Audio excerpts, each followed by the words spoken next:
तो हेलो दोस्तों, आपका स्वागत है मेरे यूट्यूब चैनल यस के लर्निंग पॉइंट पर। आज हम देखेंगे कक्षा 10 गणित का सेट 2 जिसका कोड है IB। इसको आज हम लोग सॉल्व करेंगे दोस्तों। तो चलिए दोस्तों सॉल्व करते हैं इसे। पहला देखिए, हमारा पहला बहुविकल्पी प्रश्न हमारा कह रहा है यदि 65 और 117 के HCF को 65P-117 के रूप में व्यक्त किया जाता है तो P का मान ज्ञात कीजिए। तो हमारा कह रहा है 65 और 117 का HCF। तो सबसे पहले इसका HCF ज्ञात करेंगे। तो हमारा हो जाएगा 65। तो इसका हम लोग HCF ज्ञात करते हैं तो हो जाएगा 65 का HCF ज्ञात करेंगे। तो इसे हम लोग काटेंगे तो 3 से कटेगा नहीं, सीधे इसे 5 से काटेंगे दोस्तों। तो 5 से काटेंगे तो हो जाएगा 5 का 5, 5 3 15 हो जाएगा। ये हमारा 13 अभाज्य संख्या है तो 13 से ही कटेगा। तो इसका हमारा हो जाएगा 5 गुणे 13 हो जाएगा। अब ये इसमें 117 है तो 117 का भी निकालेंगे पहले LCM। तो हमारा हो जाएगा, इसे भी काटेंगे 3 से काटेंगे तो हो जाएगा 3 3 9 हो जाएगा। 2 बचेगा तो 3 9 27 हो जाएगा। फिर से 3 से काटेंगे, 3 1 3 3 3 9 हो जाएगा। अब 13 से ही कटेगा। इसमें हमारा हो जाएगा 3 गुणे 13। तो इसका हमारा HCF निकालेंगे। तो HCF बराबर हमारा, इसमें दोनों में जो कॉमन होता है यही हमारा HCF होता है। तो इसमें 13 इसमें भी कॉमन है, 13 इसमें भी कॉमन है, तो यही हमारा HCF हो जाएगा। यानी कि इसका HCF हमारा 13 हो जाएगा। तो कह रहा है कि यदि 65 और 117 के HCF को इसके रूप में लिख सकते हैं, यानी कि हो जाएगा 65P-117 बराबर 13। यानी कि इसका HCF जो है इसके बराबर में लिख सकते हैं, रूप में व्यक्त किया जाता है कह रहा है। तो अब देखिए इसे हम लोग सॉल्व करेंगे तो ये -117 इधर आएगा तो +117 हो जाएगा। तो हो जाएगा 65P बराबर 13 + 117 हो जाएगा। तो हो जाएगा 65P बराबर, इसे हम लोग जोड़ लेंगे तो यह 130 हो जाएगा। तो P बराबर हो जाएगा 130 बटा 65, और 65 से ये हमारा 2 बार में कट जाएगा। P बराबर 2, यही हमारा आंसर हो जाएगा दोस्तों। तो ऑप्शन बी हमारा सही हो जाएगा। ऑप्शन बी हमारा एकदम सही हो जाएगा दोस्तों। अब देखिए दूसरा क्वेश्चन कह रहा है 2 tan थीटा बटा 1 + tan स्क्वायर 45 अंश का मान क्या होगा। तो चलिए दोस्तों इसे भी हम लोग ज्ञात करते हैं। कह रहा है दूसरा, देखिए दूसरा हमारा कह रहा है 2 tan 45 अंश बटा 1 + tan स्क्वायर 45 अंश का मान हमारा यही कह रहा है दोस्तों। चलिए दोस्तों इसे सॉल्व करते हैं। हम लोग जानते हैं 2 गुणे 45 यानी कि tan 45 अंश का मान हमारा 1 होता है, बटा हो जाएगा 1 + tan 45 अंश का मान इसमें भी 1 हो जाएगा तो 1 का वर्ग हो जाएगा। तो ये हमारा ऊपर 2 हो जाएगा, बटा नीचे भी 1 प्लस ये नीचे 1 का वर्ग 1 ही हो जाएगा, बटा हो जाएगा 2 बटा 2 यानी कि कट जाएगा, ये हमारा 1 ही आ जाएगा दोस्तों। इसका आंसर हमारा सी सही हो जाएगा। अब देखिए इसमें तीसरा क्वेश्चन कर रहा है 15 18 और 24 का लॉसो क्या होगा। चलिए दोस्तों इसका हम लोग लॉसो निकाल लेते हैं। तो हो जाएगा 15 का लॉसो, 18 का लॉसो और 24 का लॉसो। इसका हम लोग लॉसो निकालेंगे तो कटेंगे हम इसे 3 × 15, ये 5 हो जाएगा। इसे काटेंगे 3 × 6 18, 3 से 2 2 बार में 1, इसे काटेंगे 2 से 2 हो जाएगा 12, 2 से काटेंगे 6, 2 से काटेंगे 3, 3 से काटेंगे 1। तो इसका देखिए हो जाएगा 3 × 5, इसका हमारा 3 × 2, इसका हमारा 2 × 2 × 2 × 3। इसका LCM निकालना है, LCM। तो LCM हम लोग जानते हैं इन तीनों में जो कॉमन होगा वो भी, जो कॉमन नहीं होगा वो भी। तो इसमें देखिए जो कॉमन है उसे लिख लेते हैं पहले। इसमें 3 कॉमन है, इसमें भी 3 कॉमन है, इसमें भी 3 कॉमन है, तो पहले इसके 3 लिख लेंगे। अब देखिए इसमें 5 कोई कॉमन नहीं है तो इसको 5 को लिख लेंगे। गुणे देखिए इसमें 1 3 है, इसमें 3 नहीं है तो 3 लिख लेंगे। इसमें देखिए 2 को 3 है, इसमें 1 3 है तो 1 2 लिख लेंगे। और इसमें जो 2 को 2 बचा उसको भी 2 लिख लेंगे। ये हमारा, अब इसको हम लोग लिख लेंगे तो इसका गुणा कर देंगे तो 5 तिहाई 15 हो जाएगा, 15 तिहाई 45, 45 दूना 90, 90 दूना 180 हो जाएगा, और 180 का गुणा 2 में करेंगे तो हमारा 360 हो जाएगा। यही हमारा इसका एलसीएम हो जाएगा दोस्तों। तो हमारा 360 यानी कि ऑप्शन डी हमारा सही हो जाएगा। ऑप्शन डी 360 हमारा सही हो जाएगा दोस्तों। अब चलिए इसके अगले क्वेश्चन पर चलते हैं। हमारा दिया है चौथा क्वेश्चन कर रहा है 148/185 का सरलतम रूप क्या होगा। तो इसका सरलतम रूप, इसे जब हम लोग काटेंगे दोस्तों तो ये हमारा 4/5 आ जाएगा। अब देखिए हमारा पांचवा क्वेश्चन कह रहा है पी के किस मान के लिए समीकरण 3x - y + 8 = 0 और 6x - py = 16 समपाती रेखाएं निरूपित करती हैं, यानी कि समपाती रेखाएं। तो पांचवा देखिए हमारा कह रहा है, पांचवा हमारा दिया है 3x - y + 8 = 0 और ये कह रहा है 6x - py = 16। तो हमें पहले इसे सही से लिख लेंगे तो हो जाएगा 3x - y + 8 = 0, ऐसे 6x - py, ये +16 इधर आएगा तो -16 = 0। अब कह रहा है समपाती रेखा हो, तो हम लोग जानते हैं समपाती रेखा हो तो उसका हमारा एक केस होता है। समपाती रेखा के लिए हो जाएगा A1/A2 = B1/B2 = C1/C2, यानी कि समपाती रेखा हमारी यही होती है। मान लीजिए ये हमारा एक रेखा है, इसी रेखा पर 2 रेखा 3 रेखा 4 रेखा गया हो, इसी रेखा को समपाती रेखा कहते हैं। तो चलिए दोस्तों इसमें हम लोग मान रख देते हैं। A1 का मान हमारा 3 है बटा A2 का मान हमारा 6 है बराबर B1 का मान हमारा y, यानी कि y का गुणांक 1 है, 1 बटा B2 का मान हमारा माइनस का p है, और यहाँ पर -1 है दोस्तों, माइनस यहाँ पर है, बराबर हो जाएगा C1 का मान हमारा 8 है बटा C2 का मान हमारा -16 है। ये माइनस से माइनस ख़त्म हो जाएगा। अब इसी दोनों को हम लोग ले लेंगे या इस दोनों को भी ले सकते हैं, तो इन दोनों को ले लेते हैं अगले वाले को। तो हमारा हो जाएगा 3/6 = 1/p, इसका तिरछा गुणा कर देंगे तो हो जाएगा 3p = 6, तो p बराबर हो जाएगा 6/3, 3 दूना 6, यानी कि p बराबर हमारा 2 आंसर आ जाएगा दोस्तों। ऑप्शन हमारा बी सही हो जाएगा, 2 हो जाएगा। अब देखिए हमारा छठवां क्वेश्चन कह रहा है यदि 3x + 2py = 2 और 2x + 5y + 1 = 0 द्वारा निरूपित रेखाएं समांतर हों तो p का मान ज्ञात कीजिए। अब इस समांतर रेखा के लिए कह रहा है, तो चलिए दोस्तों अब समांतर रेखा के लिए निकाल लेते हैं। अब समांतर रेखा के लिए निकालते हैं तो हमारा छठवां कह रहा है 3x + 2py = 2, तो इसे अच्छे से लिखेंगे तो हो जाएगा 3x + 2py - 2 = 0, और इधर कह रहा है 2x + 5y + 1 = 0। अब कह रहा है समांतर रेखा हो, तो समांतर रेखा के लिए हम लोग जानते हैं हमारा केस होता है A1/A2 = B1/B2 = C1/C2, ये हमारा इसका केस होता है। चलिए दोस्तों इसमें मान रख लेते हैं, तो हमारा A1 का मान ये है, A2 का मान ये है, तो A1 का मान हमारा 3 हो जाएगा, A2 का मान हमारा 2 हो जाएगा बराबर B1 का मान हमारा 2p हो जाएगा बटा B2 का मान हमारा 5 हो जाएगा बराबर = C1 का मान हमारा -2 बटा ये इसका मान 1 हो जाएगा। तो इन दोनों को हम ले लेंगे या इन दोनों को भी ले सकते हैं दोस्तों, तो इन दोनों को हम ले लेंगे। पहले वाले को तो हो जाएगा 3/2 = 2p/5, इसका अब हम लोग तिरछा गुणा कर देंगे तो हो जाएगा 5 × 3 = 15 बराबर 2 दूना 4p, तो p बराबर हो जाएगा 15/4, यही हमारा आंसर हो जाएगा।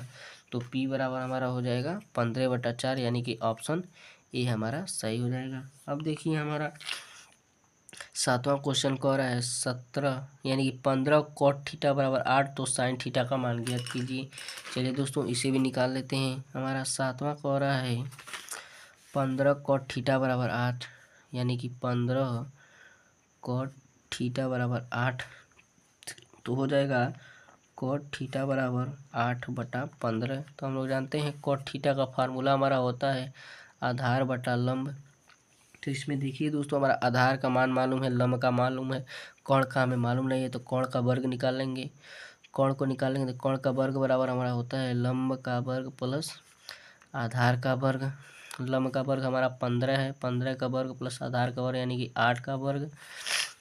तो हमारा इसका हो जाएगा 225 प्लस ये 64 हो जाएगा, तो ये हमारा 289 हो जाएगा।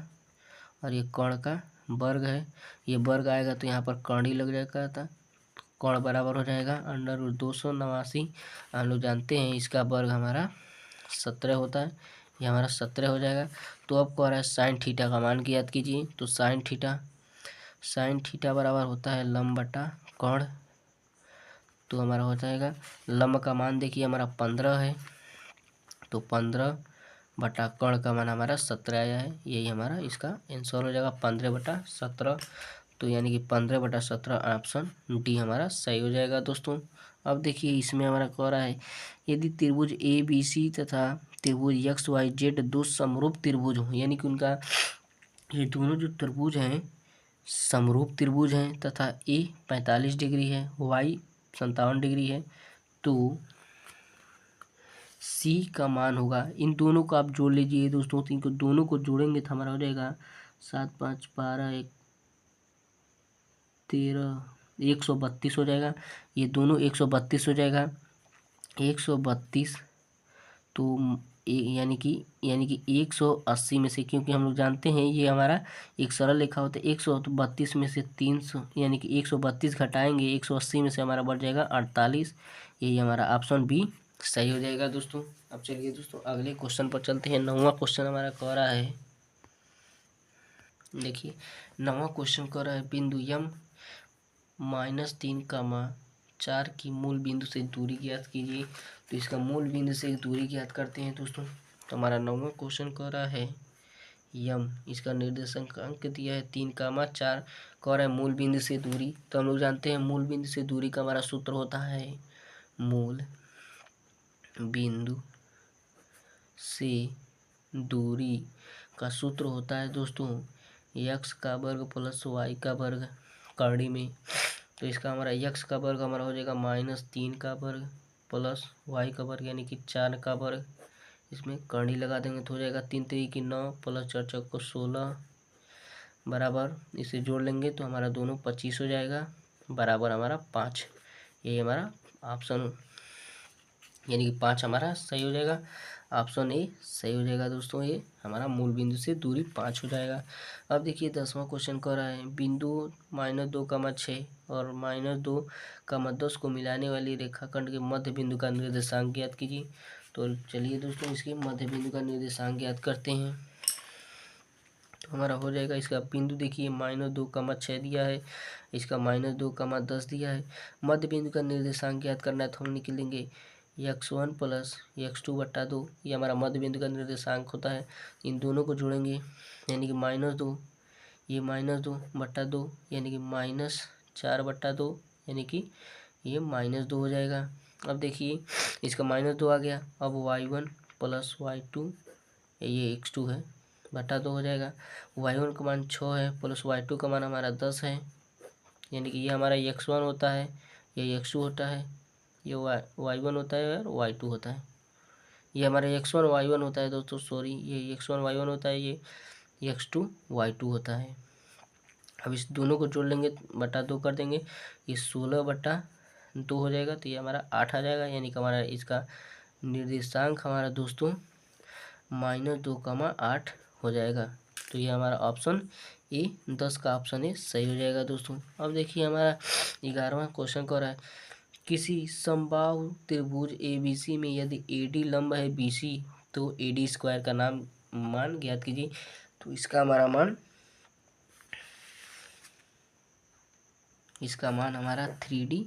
3CD स्क्वायर हो जाएगा, यानी कि ऑप्शन डी सही हो जाएगा दोस्तों। अब देखिए हमारा 12वां क्वेश्चन कर रहा है त्रिभुज ABC के शीर्षों के निर्देशांक क्रमशः 7, 5, 5, 7 और -3, 3 है। यदि BC का मध्य बिंदु D है तो AD की माप कितनी होगी। तो AD का माप हमें निकालना है।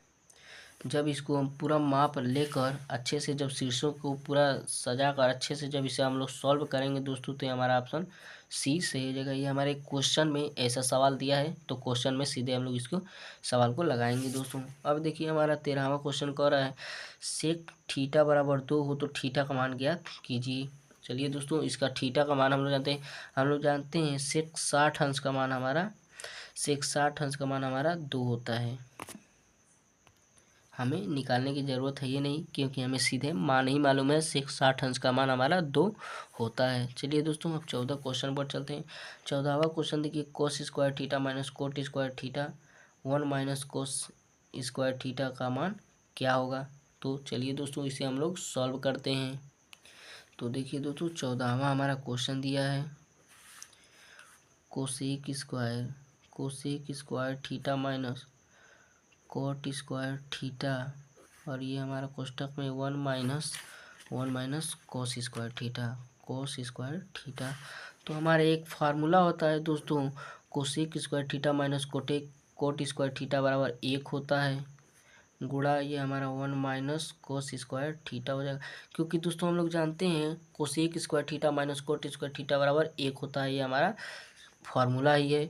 और हम लोग यह जानते हैं 1 माइनस कोस स्क्वायर थीटा बराबर हमारा साइन स्क्वायर थीटा होता है, ये हमारा फार्मूला, ये भी हमारा एक फार्मूला है। क्योंकि हम लोग जानते हैं sine square theta plus cos square theta बराबर 1 होता है। तो जब इस एक को इधर ला लेंगे तो देखिए साइन स्क्वायर थीटा ही हो जाएगा, और कोस को उधर भेज देंगे तो 1 माइनस कोस स्क्वायर थीटा। तो देखिए हमारा यही प्राप्त हो जाए, यानी कि 1 माइनस कोस स्क्वायर थीटा बराबर साइन स्क्वायर, यानी कि 1 माइनस कोस स्क्वायर थीटा बराबर साइन स्क्वायर थीटा, यही हमारा ऑप्शन हो जाएगा साइन स्क्वायर थीटा। तो ये हमारा ऑप्शन साइन स्क्वायर थीटा यानी कि ऑप्शन डी सही हो जाएगा दोस्तों। अब देखिए 15वां क्वेश्चन कर रहा है एक लंबवृत्तीय बेलन के आधार का क्षेत्रफल 9 पाई सेमी स्क्वायर है, तो इसके आधार की त्रिज्या कितनी होगी। तो देखिए दोस्तों 15वां क्वेश्चन हमारा कह रहा है एक लंबवृत्तीय बेलन के आधार का क्षेत्रफल हमारा 9 पाई सेमी, यानी कि आधार का क्षेत्रफल हम लोग जानते हैं। देखिए दोस्तों, हमारा आधार का क्षेत्रफल होता है पाई आर स्क्वायर बराबर हमारा दिया है 9 पाई सेंटीमीटर स्क्वायर दिया है। तो पाई से पाई हमारा खत्म हो जाएगा, आर स्क्वायर बराबर 9 हो जाएगा, तो आर बराबर √9 यानी कि बराबर 3 हमारा आंसर सही हो जाएगा दोस्तों, यानी कि 15 का ऑप्शन हमारा ये सही हो जाएगा। अब देखिए 16वां क्वेश्चन हमारा कह रहा है 4 सेमी त्रिज्या वाले वृत्त के अंतर्गत खींचे जा सकने वाले वर्ग का क्षेत्रफल ज्ञात कीजिए। तो हम लोग जानते हैं वर्ग का क्षेत्रफल हमारा देखिए, यानी कि 4 हमारा दिया है, आर बराबर 4 दिया है, ये हमारा 16वां है। तो हम लोग जानते हैं वर्ग का क्षेत्रफल हमारा 1 होता है, यानी कि ए स्क्वायर होता है। तो 4 चौको 16 हो जाएगा, यानी कि 16 हो जाएगा। और कह रहा है कि खींचे जा सकने वाले वर्ग का क्षेत्रफल ज्ञात कीजिए, तो इसका हम लोग गुणा 2 कर देंगे, यानी कि हमारा 32 आंसर सही हो जाएगा दोस्तों, यानी कि 16 का ऑप्शन बी आंसर सही हो जाएगा दोस्तों। अब देखिए 17वां क्वेश्चन कह रहा है निम्नलिखित का माध्य क्या होगा। चलिए दोस्तों, इसका माध्य ज्ञात करते हैं। 17 इसका वर्ग अंतराल हमें दिया है, इसका वर्ग अंतराल लिख लेंगे दोस्तों। वर्ग अंतराल हमारा दिया है 3 से 5, 5 से 7, 7 से 9, 9 से 11, 9 से 11 दिया। बारंबारता हमारा दिया है 4, 2, 1, 3। अब इसे मध्यमान निकाल लेंगे, तो मध्यमान हमारा हो जाएगा 5 3 8, 8 का आधा 4 हो जाएगा। और इसमें 2 2 प्लस है, 2 2 जोड़ा गया है, तो 2 2 जोड़ देंगे, 6 हो जाएगा, 8 हो जाएगा, 10 हो जाएगा। अब इसका यफ इंटू यक्स कर लेंगे, यानी कि यफ का मान यक्स के साथ गुणा कर देंगे, तो ये हो जाएगा 4 चौको 16 हो जाएगा, 6 दूना 12 हो जाएगा, ये 8 हो जाएगा, ये 10 तियाई 30 हो जाएगा। अब इसे हम लोग जोड़ लेंगे, तो सिग्मा एफ एक्स का मान मालूम हो जाएगा। चलिए दोस्तों, इसे जोड़ लेते हैं, हो जाएगा 8 2 10 16 को 6 हासिल 1 हो जाएगा, 3 1 4 1 5 1 6 हो जाएगा, यानी कि हमारा 66 हो जाएगा। और इसमें भी सिग्मा एफ को जोड़ लेंगे तो ये हमारा हो जाएगा 4 2 6 3 9 1 10, ये हमारा 10 हो जाएगा। तो हम लोग जानते हैं माध्य बराबर हमारा फार्मूला होता है सिग्मा एफ एक्स बटा sigma F. Sigma F x का मान हमारा 66 है तो हो जाएगा 66 बटा सिग्मा एफ का मान हमारा 10 है तो हमारा हो जाएगा 6.6। ये हमारा माध्य हो जाएगा दोस्तों, यानी कि ऑप्शन सी हमारा सही हो जाएगा। अब देखिए हमारा 18वां क्वेश्चन कह रहा है एक पासे को एक बार फेंका जाता है, यानी कि एक पासा है जिसे एक बार फेंका जाता है तो एक अभाज्य संख्या आने की प्रायिकता ज्ञात कीजिए। चलिए दोस्तों इसको भी ज्ञात करते हैं। देखिए दोस्तों 18वां क्वेश्चन हमारा कह रहा है एक पासे को एक बार फेंका जाता है, यानी कि एक पासा है उसे एक बार फेंका जाता है। तो हम लोग जानते हैं एक पासे पर अंकित जो संख्या होता है तो लिखेंगे एक पासे पर अंकित मान बराबर 1 2 3 4 5 6, यानी कि एक पासे पर 1 से 6 तक होता है मान दिया रहता है। अब इसमें कह रहा है अभाज्य संख्या आने की प्रायिकता, तो हम लोग इसमें अभाज्य संख्या निकालेंगे। अभाज्य संख्या तो हमारा अभाज्य संख्या हो जाएगा, इसमें 2 हो जाएगा 3 हो जाएगा और 2 हो जाएगा 3 हो जाएगा और 5 हो जाएगा। तो इसका कुल संख्या बराबर 3 हो जाएगी और इसकी कुल संख्या बराबर 6 हो जाएगी। इसकी कुल संख्या हमारा यानी कि संभावित परिणाम हमारा 6 हो जाएगा। अब इसमें देखिए निकाल लेंगे और लिखेंगे कह रहा है प्रायिकता ज्ञात कीजिए तो लिखेंगे प्रायिकता हमारा कुल परिणाम, देखिए कुल परिणाम हमारा 6 हो जाएगा, यानी कि एक पास को एक बार फेंका जाता है तो 6 परिणाम आएगा। और कह रहा है कि अभाज्य संख्या आने का, तो अभाज्य संख्या हमारा 3 है, 3 बार आएगा तो हमारा इसे इस तरह हो जाएगा। अब इसे काट देंगे 3 1 3 3 दूना 6, यानी कि हमारा इसका प्रायिकता 1/2 हो जाएगा दोस्तों, यानी कि ऑप्शन बी हमारा सही हो जाएगा। अब देखिए 19वां क्वेश्चन कह रहा है यदि किसी आवृत्ति वितरण का माध्य 20.5 तथा माध्यिका 21 हो तो उसका बहुलक ज्ञात कीजिए। देखिए हमारा 19वां क्वेश्चन कह रहा है,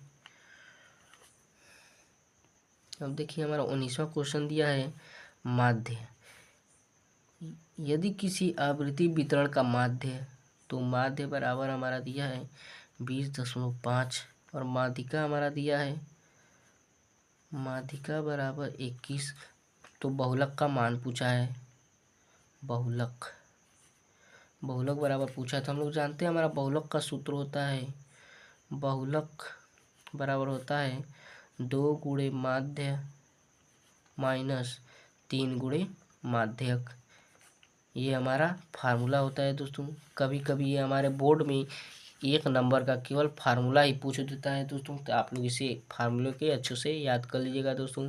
अब देखिए हमारा बहुलक पूछा है, बहुलक बराबर हो जाएगा 2 गुणे माध्य का मान हमारा 20.5 दिया है माइनस 3 गुणे माध्यक का मान हमारा 21 दिया है। तो अब इसका हम लोग गुणा कर लेंगे तो हो जाएगा 20 दूना 40 एक 41 हो जाएगा माइनस 21 दिया 3 दूना 6 3 दूना 6 3 1 3, ये हमारा 63 हो जाएगा, ये हमारा 41 हो जाएगा 41। तो दोस्तों ये थोड़ा जो हमारा फार्मूला है, थोड़ा ये हमारा फार्मूला मिस्टेक हो गया दोस्तों। तो हो जाएगा 2 गुणे माध्यक, यानी कि ये 3 गुणे माध्यक यहाँ पर पहले रहेगा, 3 गुणे माध्यक पहले रहेगा और ये माध्य 2 गुणे माध्य बाद में रहेगा। ये हमारा अच्छे से फार्मूला है, यानी कि बहुलक बराबर होता है 3 गुणे माध्यक माइनस 2 गुणे माध्य। तो अब देखिए माध्यक का मान हमारा ये यहाँ पर 21 है, यहाँ पर 20.5 है, यहाँ पर 2 है, यहाँ पर 3 है, यहाँ पर 3 है, यहाँ पर 2 है। चलिए दोस्तों अब सी यानी कि फिर से लिख देते हैं तो हो जाएगा बहुलक बराबर हो जाएगा 3 गुणे माध्यक 3 गुणे माध्यक का मान हमारा 21 है माइनस 2 गुणे माध्य का मान हमारा 20.5 है। तो इसका गुणा करेंगे तो हमारा 21 दिया 63 हो जाएगा, माइनस इसका गुणा करेंगे तो 20 दूना 40, 41 41 हो जाएगा। अब इन दोनों में से हम घटा देंगे तो 2 में से, यानी कि 3 में से 1 जाए तो 2 बच जाएगा, 6 में से 4 जाए तो 2 बच जाएगा, यहाँ यानी कि हमारा 22 आंसर सही हो जाएगा दोस्तों, यानी कि डी का हमारा 22 आंसर सही हो जाएगा। अब देखिए हमारा 20वां सवाल कर रहा है। 20वां, निम्नलिखित में से कौन सी घटना प्रायिकता नहीं हो सकती, यानी कि इसमें हमारा जो 4 को ऑप्शन दिया है इसमें से कह रहा है किसकी प्रायिकता नहीं हो सकती। ऑप्शन ए दिया है, ऑप्शन बी दिया है, ऑप्शन सी दिया है, ऑप्शन डी दिया है। तो हमारा ऑप्शन ए सही हो जाएगा। ये कह रहा है किसकी घटना की प्रायिकता नहीं हो सकती, तो 4/3 प्रायिकता कभी नहीं हो सकती, क्योंकि दोस्तों जो हमारा प्रायिकता की जो घटना होती है, यानी कि जो हमारा प्रायिकता होता है दोस्तों, प्रायिकता जो हमारा होता है 1 से अधिक नहीं हो सकता है, यानी कि जो प्रायिकता का मान, कितना भी प्रायिकता का मान आ जाएगा यदि उसको सभी को जोड़ा जाए तो 1 से अधिक नहीं आ सकती। जबकि ये हमारे ऑप्शन में दिया है 4/3, यानी कि इसको हम लोग भाग देंगे तो 3 एक का नम 3, 3 दशमलव कुछ में आ जाएगा, तो दशमलव कुछ में आ जाएगा तो ये हमारा 1 से मान बड़ा हो जाएगा, लेकिन प्रायिकता का मान 1 से ज़्यादा बड़ा नहीं होना चाहिए। ये हमारा ऑप्शन ए सही हो जाएगा। तो प्रायिकता का हमारा सबसे मूल यह होता है कि, यानी कि इसका अंश जो होता है, अंश छोटा होना चाहिए तथा हर बड़ा होना चाहिए, जबकि इसमें अंश ही हमारा बड़ा दे दिया है। तो जय हिंद दोस्तों, मिलते हैं अगले वीडियो में। इस पार्ट में हमने अपने बहुविकल्पी प्रश्न को किया है, अगले पार्ट में हम सभी क्वेश्चनों को सॉल्व करेंगे। तो जय हिंद दोस्तों, मिलते हैं अगले वीडियो में। यदि आपको वीडियो अच्छा लगे तो चैनल को सब्सक्राइब करें और वीडियो को लाइक करें। कमेंट जरूर करें कि आपकी वीडियो कैसा लगा।